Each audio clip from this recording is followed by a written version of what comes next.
welcome back to Monday Afternoon Roundtable. Today we're going to, first of all, I'm Jason Munday and my older brother, David Munday. and we're going to continue on the Aisha degree case. This will be part 2 of that. We don't really know how many episodes we're going to have on it. Could be 3, could be 4, could be 7 or 8. We're just going to kind of play it as we go. Last week we just did a overview or a summarization of the case, but today we're going to kind of roll our sleeves up and kind of get in the nitty gritty of it. Right. And this is Aisha Jaquilla degree case, and it occurred, as we all remember, in February 14th, 2000. She went missing from her home in the early morning hours. Around 4 o'clock a.m. she was seen on NC-18 in Cleveland County. 2 truck drivers, as we talked about last week, saw her, a person meeting her description on the highway itself, on the shoulder of the roadway walking, and she's never been seen since. So that's kind of where we are. We talked about the opening of the case last week, but what we want to do this week is talk about the investigation, the nuts and bolts of the case.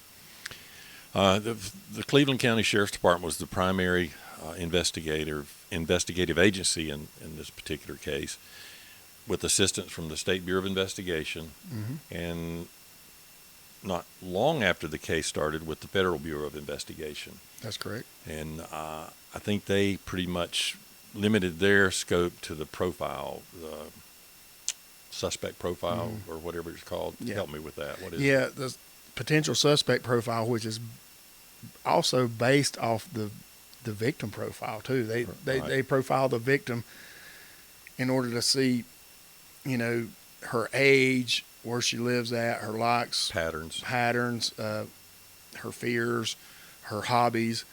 Then they get a profile of a suspect that would probably target somebody like Aisha.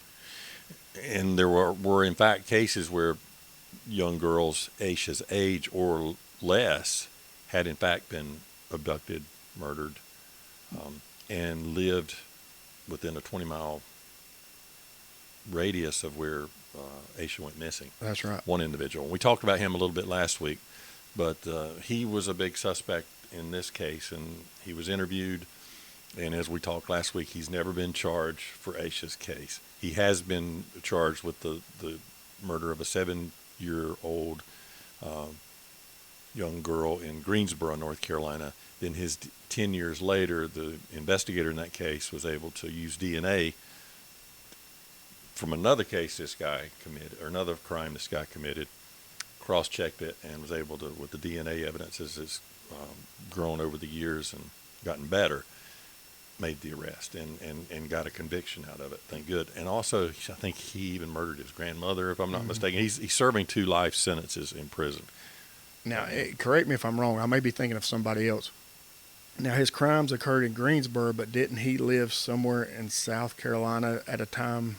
He did. That was not far from... Right. It was not far from the state line. I know it's Florence area, maybe somewhere in that, Greenville, somewhere in that particular area. And so it's not out of the question for him. I think it was less than 25 miles, if I'm not mistaken. And so it's not out of the question for him to be able to drive in that area. And if you look closely, and we're going to have these photographs available later, but if you look closely to the victim of that case, looks a lot like Aisha. There's a whole lot of similarities between the 2 little girls. Yes, there is. Hairstyle and different, the smile. The age, when you look at the picture, you think it is Aisha at first, and it's pretty bizarre. Anyhow, this guy's he's in prison as he should be. He's a POS, and hopefully he'll serve the rest of his life there. Did they interview him? They did, but I don't know all the details about the interview. But he's no longer a suspect in the Aisha degree case, as far as I can tell. There's been others that have been interviewed that's with the Department of Corrections, and we talked about them a little bit last week, where people say, "Yep, I know where she is." One individual said that they ran over the little girl on NC-18, which you brought that up when we first started talking about this, the probabilities of what could have happened. And you mentioned, well, it could have been, somebody hit her with a car because she's out there by herself. It's dark. It's raining. They panicked, and it happens all the time. And when in my career, I saw that quite a bit. But this inmate saw the opportunity, and he sent letters saying, we were in Shelby. We were either on our way or on our way back. I think I've heard two different stories. I think they were actually on their way back from Hickory to buy drugs, and it was two or three guys. They struck a little girl. According to them, she was still alive when after they hit her. They put her in the car. She ultimately died, and they disposed her body in Moss Lake. And we talked about that last week. And they, since that time, after this information was sourced, they brought this individual in. They interviewed him pretty in depth, and he's no longer a suspect. It was more of a escape plot, is what they were trying to do to get up to Cleveland County, because they knew they couldn't get out of jail. I think they were in Charlotte, actually, is where they were, where this gentleman was. I'm calling him a gentleman by a stretch. He was a POS as well. And if I'm not mistaken, he has since died, that suspect. There's been a few more. There's been a couple local murders with young girls, and they brought those, or interviewed those people. And as of right now, I know of no suspects on the radar from law enforcement that I've heard of. There may be, and we've just not been notified, or the public hasn't been notified, which I disagree with 100%. I agree with you on that. The main point of this is keeping the information out there. Now, I do understand they can't release everything, and there's certain things that they should not release for strategic purposes for the investigation. But there is a lot of stuff that they could release that would not hamper the investigation. Anything that they release, if they can, and sometimes they're not going to be able to, but sometimes they would be able to, is say how or why they get this information, or where it came from, or the relevance to it, or how the time frame they got the information. Just if they would just keep the public updated on a little bit at a time, it would, it could jar somebody's memory. Well, and people are dying. I mean, it's been 22 years. That's the problem I have with it. It's 22 years have passed. Nothing's happened. I have seen, the only thing I've noticed different was the suspect vehicle, the Lincoln Continental we talked about. Some items that they found in her book bag that they have just now, or just identified and put out to the public. But it didn't get a whole lot of attention. It was, again, behind the scenes a little bit. Nothing front page, nothing on the television news reports. So I fault them there. I think there could be more transparency with law enforcement, where they say, okay, it's been 22 years. We haven't been able to find a suspect in this case, and we haven't found little A should agree. By God, we got to do something different. And they haven't. And that's where I get the rub. Yeah, and they wouldn't have anything to lose at this point. No. I mean, I they really wouldn't. And from a law enforcement perspective, I think there's a couple focus areas. One being the location she is last seen. That's where I think I would start. If David Munday or Jason Munday was assigned this case as a cold case, as an investigator, that's where I would start. NC-18's got a lot of connections there, because she lived there, lived one block off of NC-18. Her school was on that road.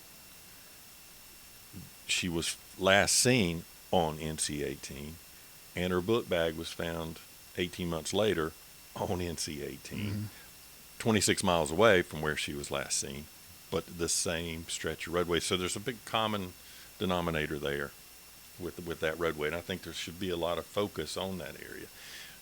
And I know they conducted searches. I don't know how detailed those searches were. Did they do, remember how we used to, or you'd see it, grid search, crime scene search, where you get arm lengths apart of one another and you walk. Yeah. And I think that's, and people say, well, that's ridiculous. There's no way you can do that. Yeah, you can. It needs to be, at least 15, 20 yards off the right of way of the roadway on both sides. I'm talking from where she was last seen, 26 miles all the way up to where her book bag was found. No, the fact that the guy double bagged that book bag, and he either threw it out or he hid it in that wooded area where they found it. There's a lot of things that could be between there and where the book bag was found. based on everything I can tell, they did do an actual search, and I think it was a couple day long where they brought people in, volunteers, and they did a walkthrough. But you've been on that road, as have I, and it's just growth, overgrowth, kudzu, creeks, mountainous in some areas. It's pretty rough, but it can be done, and it doesn't have to be law enforcement. You can get volunteers from law enforcement, support groups, Boy Scouts, church groups, whomever. You can get volunteers to come out there and just train them. Here's what we got to do. Here's what we're going to do.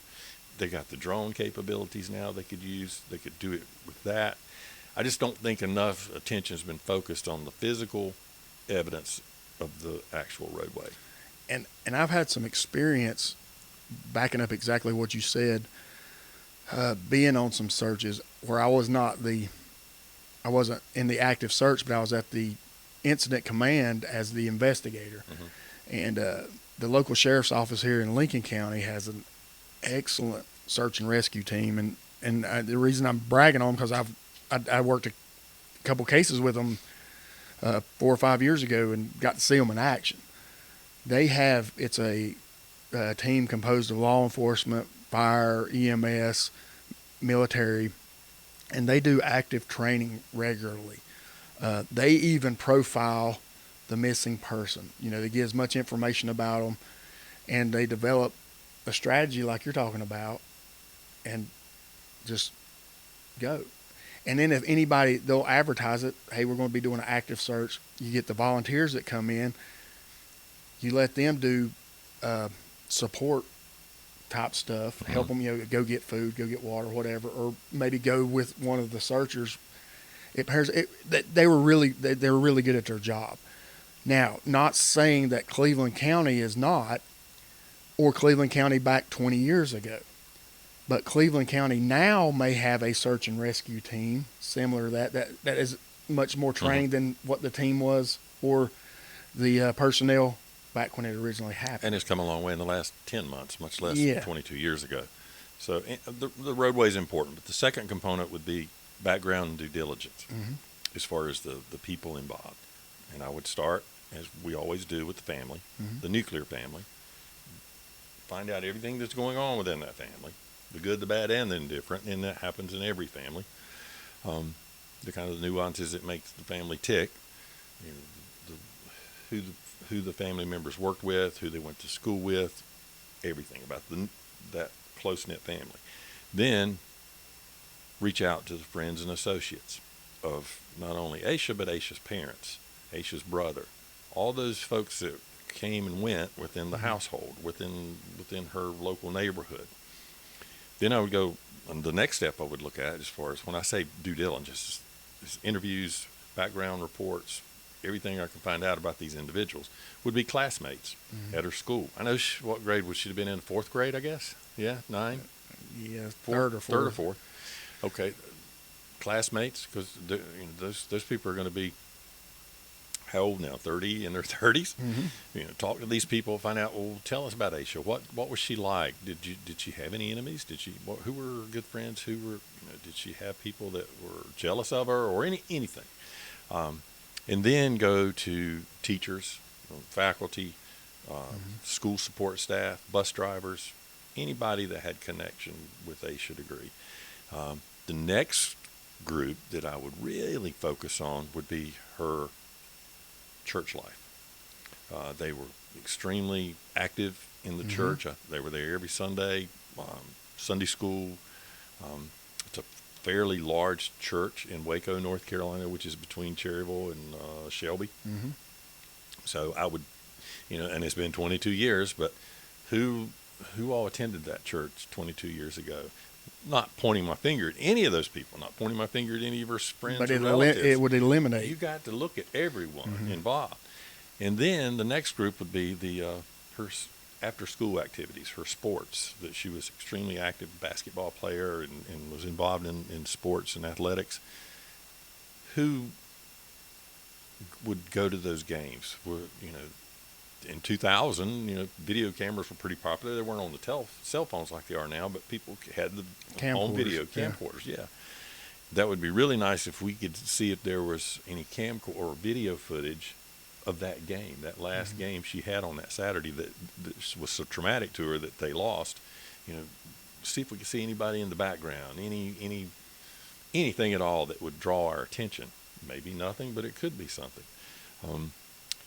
As far as going back to that NC-18, the roadway, back when we would work serious fatalities, hit and runs, any serious crime where it occurred on a lonesome road somewhere in the country, we would put somebody there for a couple of days afterwards, just to kind of at that same time frame, whether it happened at 2 o'clock in the morning or 5 a.m. in the morning, to kind of look at the traffic, document, observe, take notes. Okay, this is the tag number that I've seen 3 days in a row during that time frame. Let's look them up. Let's see what's going on. The physical evidence. They say, well, there's not that much physical evidence. Well, there's more than you can actually see. One, the DNA. You asked the question the other day, wonder if the law enforcement, and God hopes they did they secure a DNA sample of Aisha off her hairbrush or her hair bow? She always wore hair bows and little hair knots and things of that nature. Did they get a DNA sample from her hair? Hopefully they did, and I feel certain that they probably did. But did the items discovered in her backpack, were there any checks of DNA? They haven't let the public know any of that. Was there foreign DNA that they couldn't match either to the parents or to the brother? Was it male DNA? All kind of things that are unknowns that I think could be looked at. The vehicle in question, the Lincoln Continental, last week I said it was a late 70s model. It was actually, in fact, the early 70s model, 72, 73. It's one of those long Lincoln Continentals with the spare tire hub on the back. Yeah. It was ugly ass green. Army man green. Army green, yeah. It's about the color of forest green, maybe, with rusted wheels. Hell, there couldn't have been that many in Cleveland County at that time. You could run a VIN or easily, a make model. Easily. And within a geographical area, you could stretch it out as far as you want. And I know you could do that in 2000. Okay, who owned the Lincoln Continental? But see, that information didn't come out till many years after she went missing. Why that information was held, I guess it may have been reported later or whatever. The FBI released that. And another oddity about that, the vehicle, they said it was occupied × 2, whatever that, occupied. 2 people. We don't know. I'm assuming that's what they meant. And we don't know if they're men, women, or the race or anything. Nothing. But she was seen, Aisha, or a girl meeting Aisha description was seen getting into that vehicle based on the FBI report. Again, that was in the Charlotte Observer, but it didn't make the front page, and it was old news basically.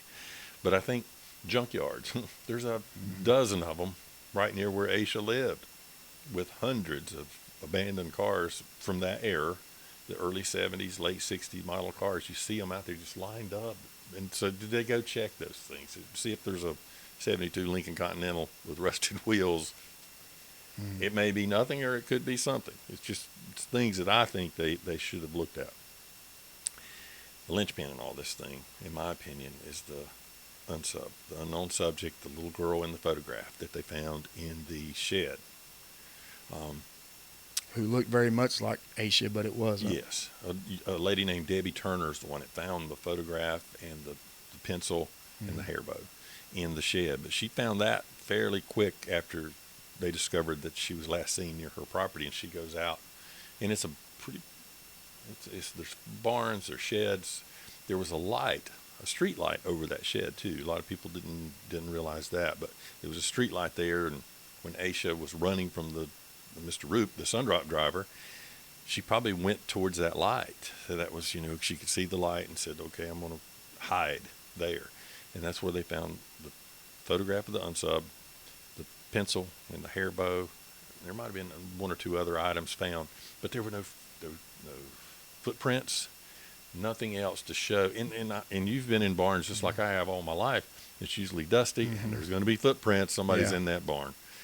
So that's a little odd. And a lot of people are saying on some of the podcasts that I've listened to, especially some of the psychic mediums, are saying that she never was in that shed. That was a throw off. That was to throw the law enforcement off. Maybe, maybe not. But that photograph is important. but they have yet, as far as I know, they haven't let anyone else know, but as far as I know, that little girl has never been identified. And we'll hopefully we can get that picture up on the Yeah, YouTube. it's going to be, yeah. And it's a black and white photo of an African American younger female. Her dress attire could be modern or 50 years ago. Just imagine what you would normally dress a 9-year. There's no distinctive timestamp appearance on her. Or there's no cartoon character or anything like that. No, she was wearing like a little dress maybe, and her hair's in the same hairstyle as Aisha wore her hair. Some people even say it's a school photo. I don't know that that's the case. And then we heard just recently that it could have been an Olin Mills photograph, and all that shit can be traced. Yeah. Or one would think it could. So that's kind of where, I've looked on, I have access through the investigative component. I have access to yearbooks. I can go back and look at high school, elementary schools, anybody that had a yearbook, I have access to that. I can go look. I've looked at thousands of photographs within that area, Gastonia, Cleveland, Lincoln, South Carolina, all that, or the northern end of South Carolina, southern end of North Carolina, to see if I could find anything or anyone resembling that picture. Elementary schools are a little tough. High schools are pretty easy to find, but elementary schools are tough. Some of them are posted, some not.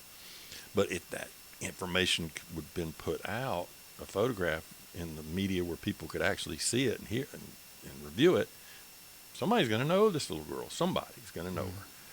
But why that photograph was there, I don't know. That's extremely odd to me. It's just a lot of work that needs to be done. Alan Norman is the sheriff there now. Is that his name? I think that's him. That's correct. Dan Crawford was the sheriff when all this occurred. Dan was a retired State Bureau of Investigation officer, good investigator, always highly respected. He left office, and there was another sheriff, and I don't recall who the second one was. I can't remember his name either. It escapes me, but we've got it written down. Yeah, somewhere. But then Alan kind of inherited all this stuff, Norman, and I don't know what he's been doing because no one knows. He hasn't given that information out to the public, which I wish that he would. I wish he would and he may be talking to the family, but based on the recent interview they did with Aisha's parents, they weren't very supportive of what was going on as far as the investigation, or they at least didn't talk about it in the broadcast. And it was about a 10-minute interview they did with the parents. Did you happen to see it? Yeah. So that's important. And again, maybe someone would know who that individual was in that photograph, because again, that little girl would probably be in her 30s now as well. And it could be, I'm speculating here, but the offender or offenders use that photograph as a ploy to lure her in. Hey, this is Julia or some name. This is our daughter. You want to come meet her? Something.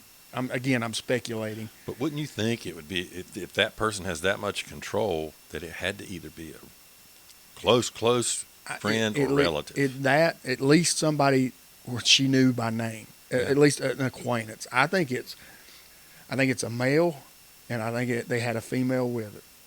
And the reason being, I think it's going to be a younger female to help ploy her in. And I think, again, this is me being armchair profiler. Yeah.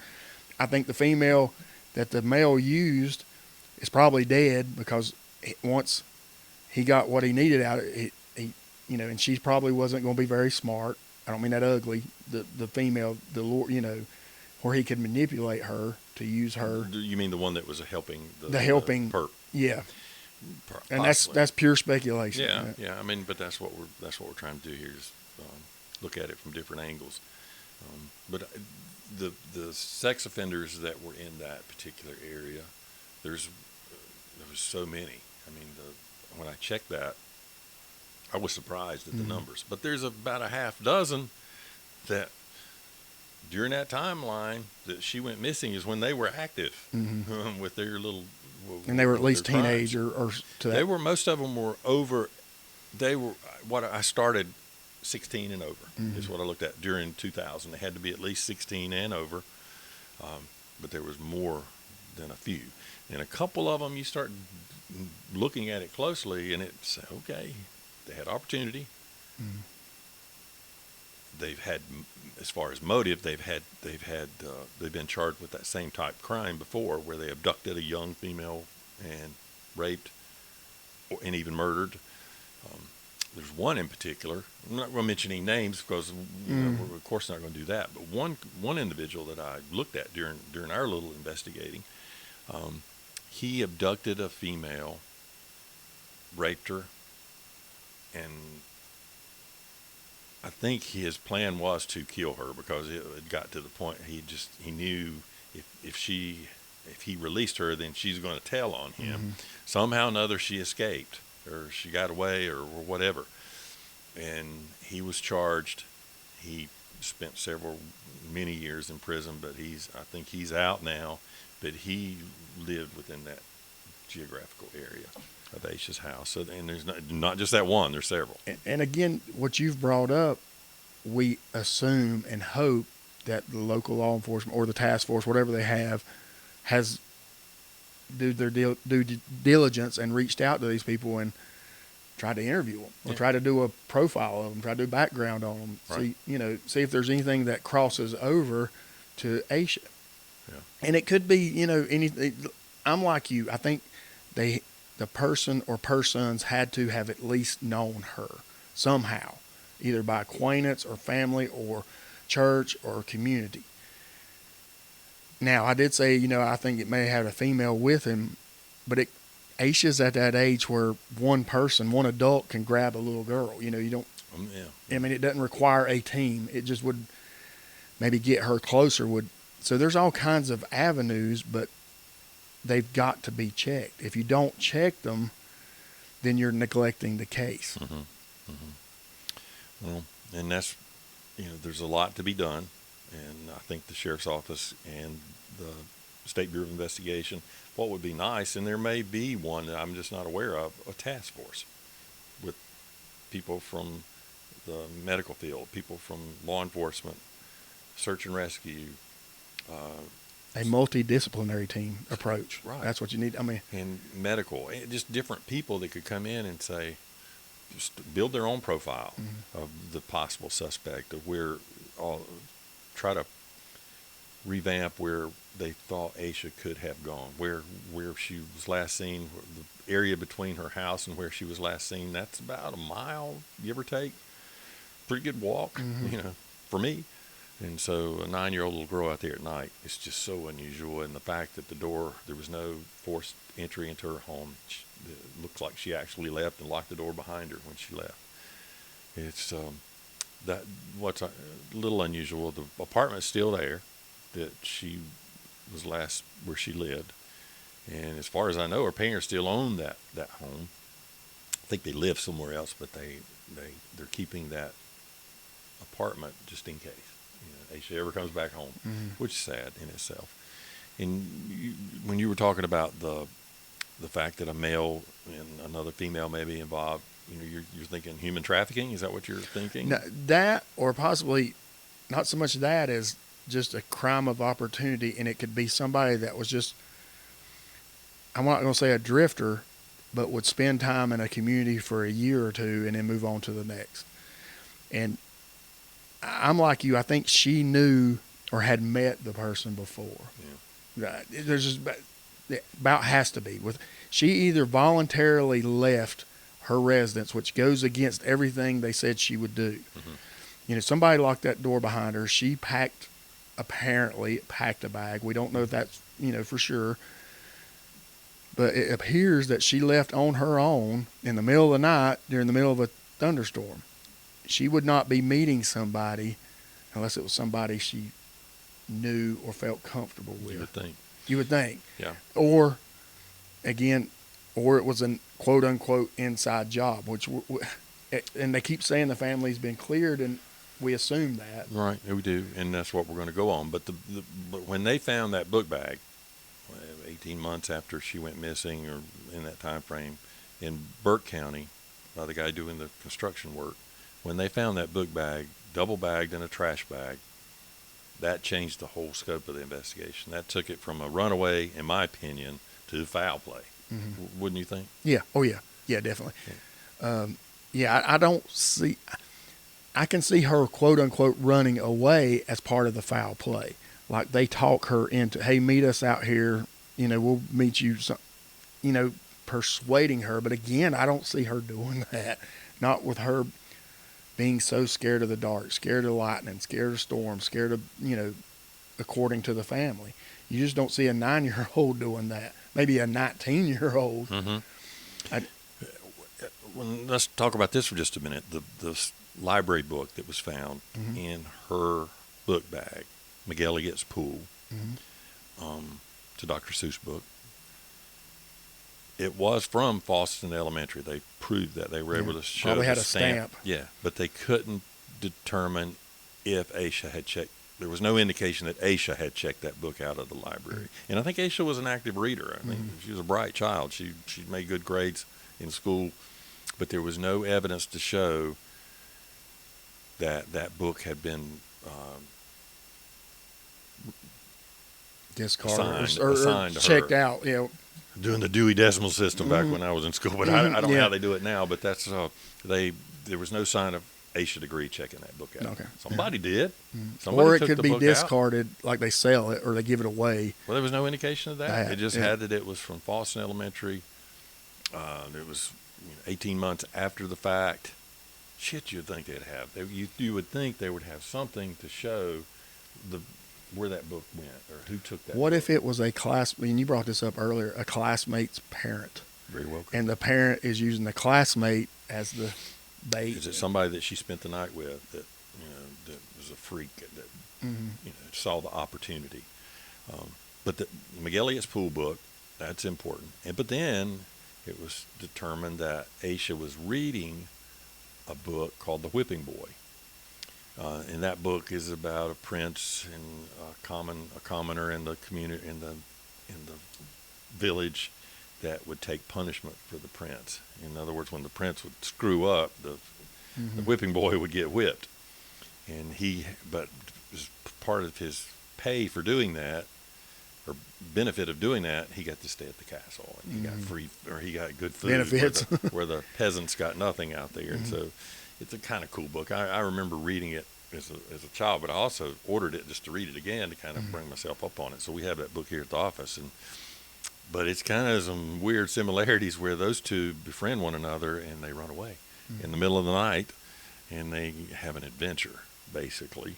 And the story ends well, and it's all good. But it's kind of weird that they were reading that book as part of her class. It could be. This is going out on a limb. She read the book. It inspired her. She wanted to go on her own adventure. And even though she knew she was scared of these things, she was going to get past that. And then she was running away. And then it became a crime of opportunity where somebody got her. Mm-hmm. I don't think that so much, but it is a possibility. Yeah. And when I was a kid, we had, some of the neighbors had barns that lived pretty close by, and that was kind of our forts. We'd hang out at those barns, and we would run away, but run away would be 2 houses down. We weren't really running away, but we would go play in those barns. Hell, I might have run away a time or two, but anyhow, that barn could have been a place where her brother may have, some of his buddies may have gone to, and she may have seen it in the past, but it was a pretty good ways. It was far enough away that that's not probable, in my opinion. Or it's possible, but I doubt that she did that. I think she went to that shed as a safe haven to get away from the truck driver, because that probably scared her when he stopped, and she took off running, and that's the last time anyone saw her. So just a lot of different things associated with this case that make it just it's not your normal everyday crime. It's so unusual because of the nuances with it and the fact that she was 9 years old. So anyhow, I don't know if that's going to be our last podcast on Aisha. Especially what I want to do is look a little deeper on some of these things we talked about again, and I talked about this last week. I do have an interview set up with one government official, and hopefully he'll give us a little bit of more insight of what went on, because he was there. He was a high-ranking individual that could offer some insight into the case, because certainly the sheriff in Cleveland County is not giving us any information. We're going to continue to pursue that as well. And maybe it may open up. They may see enough public outcry saying, "Damn it, just give us some information where we can help you with this case." Because obviously you're not getting anything done. It aggravates me a little bit to see where it is because it's been so long. So, hopefully somebody out there may see something or hear something. Anyhow, so we're gonna close it out. We're gonna do another podcast, not necessarily on Asia, but another cold case podcast, and just a little bit about it. It's a local case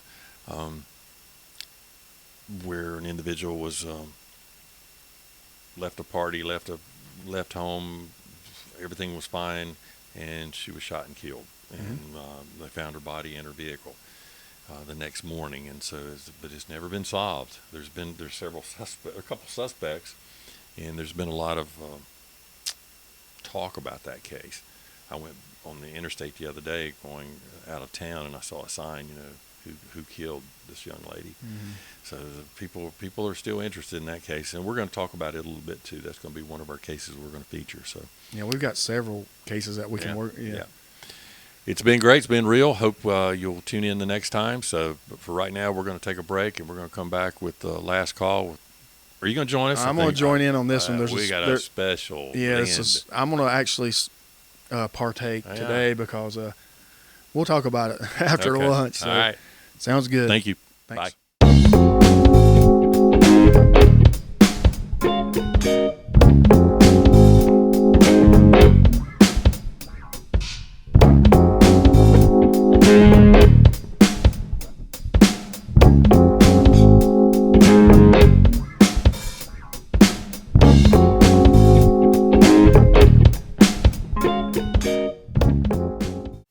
Welcome back, everyone, to Last Call with David, Tim, and Jason. All three of us are here.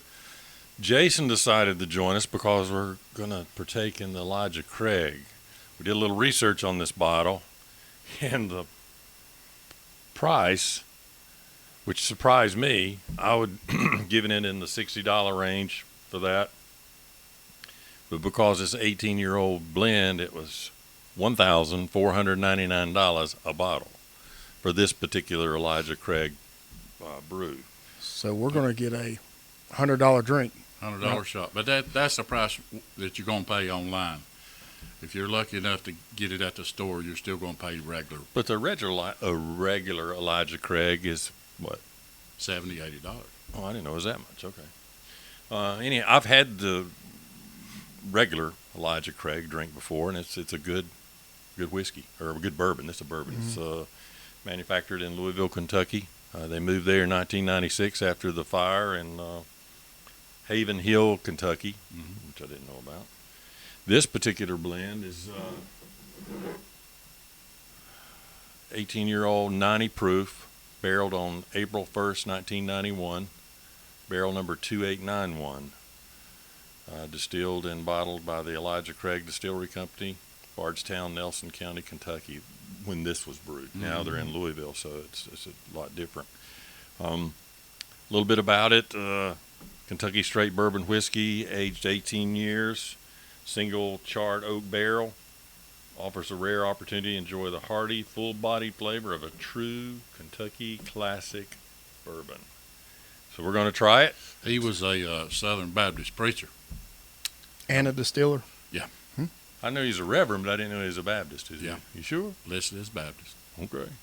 All right. Well, we're going to try it and give it the 1 to 10 test.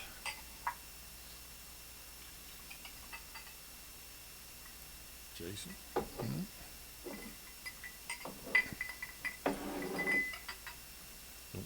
10.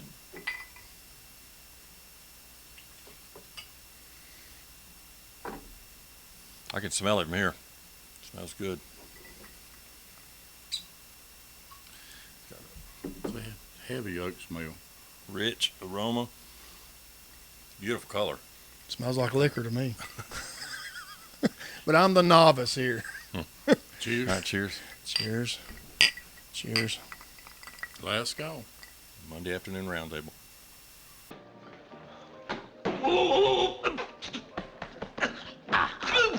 What's the matter with you guys?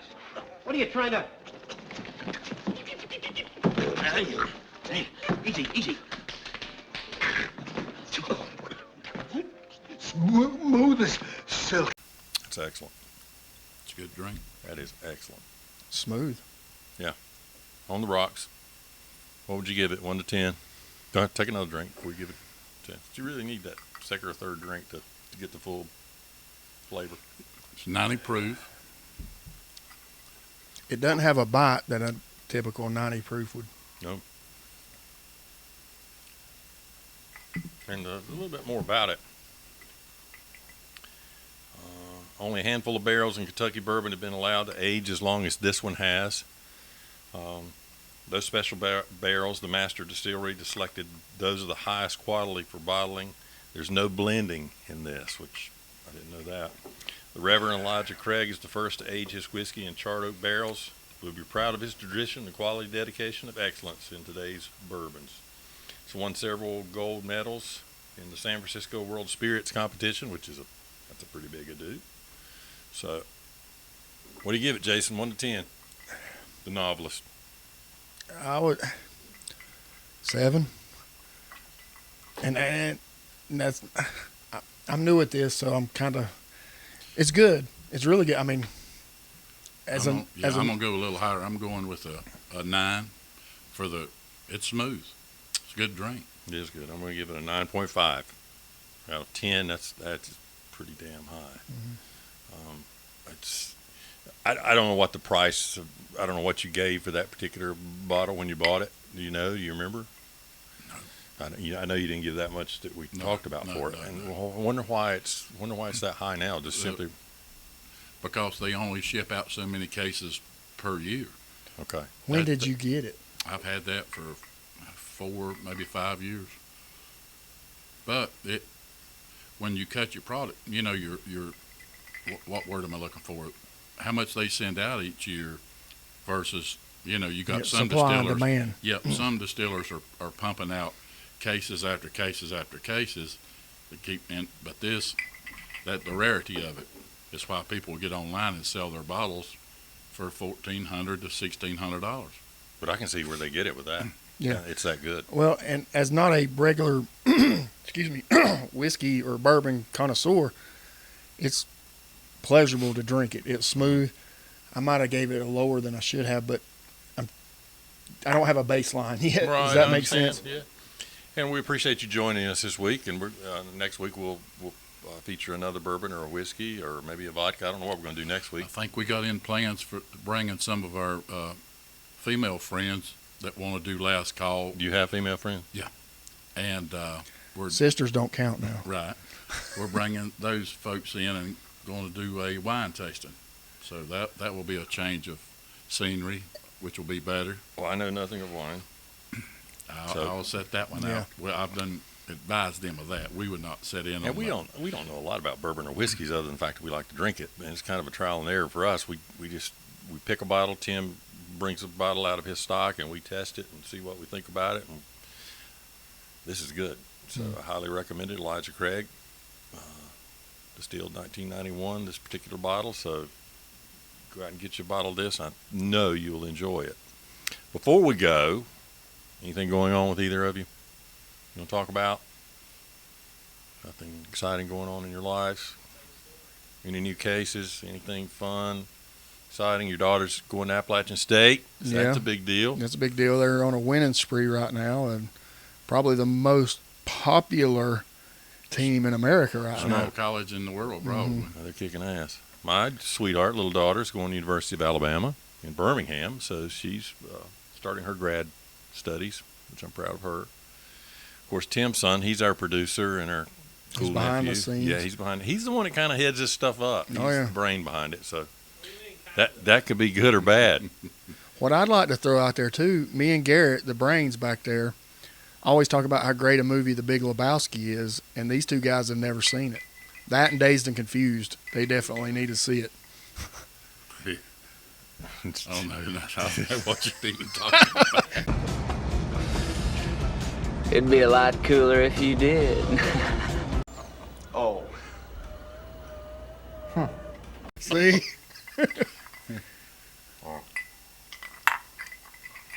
Well, Until next week, Thank you. thank you. Till last call. Bye.